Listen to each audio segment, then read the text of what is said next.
Great news for Great Oaks is our story tonight on 2 Egg TV.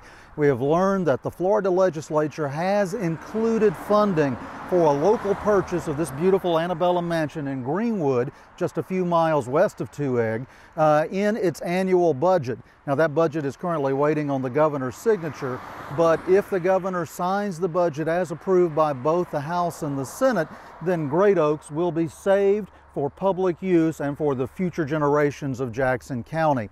Let me tell you a little bit about the history of this house. This is a magnificent home. In fact, some believe, and there is good reason to think so, that this is the very last antebellum home ever built.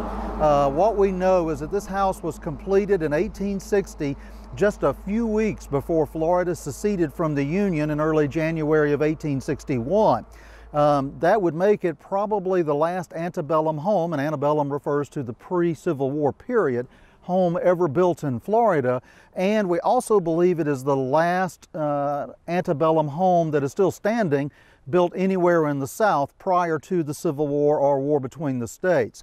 This beautiful home was originally called the Bryan Plantation or the Bryan Estate because the Bryan family built it. It is currently unoccupied. The previous owner, Mr. Claude Reese, donated it to a Christian college in Arkansas.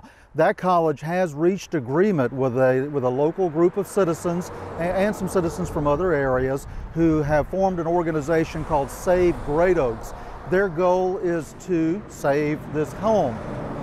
Working with the Chipola Historical Trust, they have been raising matching funds to go with a state grant of $350,000 that will allow the acquisition of this beautiful old historic home.